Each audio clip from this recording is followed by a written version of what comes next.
नमस्कार दोस्तों, मैं स्वागत करती हूं आपका अपने चैनल भारत ब्रेकिंग न्यूज में।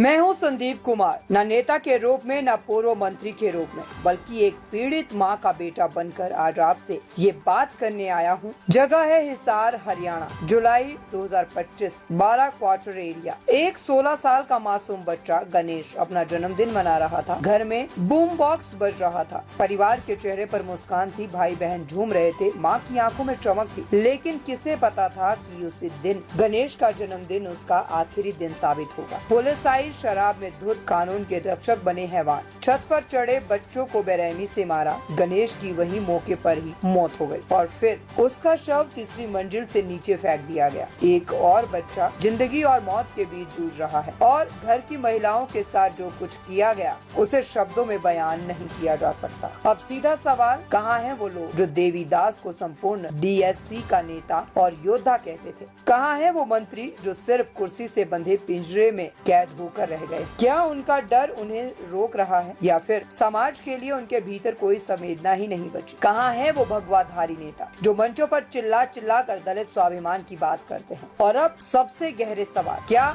DSC समाज का निर्माण सरकार की एक सोची समझी साजिश थी? क्या ये वर्गीकरण हत्या और अत्याचार को वर्गीकृत करने का माध्यम बन गया है? क्या OSC पर अत्याचार हो तो DSC चुप और DSC पर हमला हो तो OSC तमाशबीन? तो क्या ये जातीय चुप्पी हमारी एकता की हत्या नहीं है? और अब सवाल मुख्यमंत्री से, क्या आप जो खुद को न्यायप्रिय बताते हैं, क्या आप इस बेटे की मौत पर कोई कार्रवाई करेंगे या फिर दिल्ली से आए आदेशों का इंतजार करते रहेंगे? क्या आपका नेतृत्व सिर्फ सत्ता को बचाने के लिए है या समाज को बचाने के लिए भी है? अब समय है उन नेताओं को नकारने का जो सिर्फ फेसबुक और माला तक सीमित है, उन मंत्रियों से सवाल करने का जो सत्ता के नौकर बनकर रह गए हैं, उन नारों की असलियत समझने का जो सिर्फ पोस्टर पर दिखते हैं, जमीन पर नहीं। आइए उस माँ के आंसू का मोल समझिए, उस बहन का सहारा बनिए और उस समाज के लाल के लिए दीवार बनिए जो अब हमारे बीच में नहीं रहा। अब सिर्फ न्याय नहीं, अब प्रतिकार चाहिए। ये लड़ाई अब अधिकार की नहीं, अस्तित्व की है। अब की बार के नारे,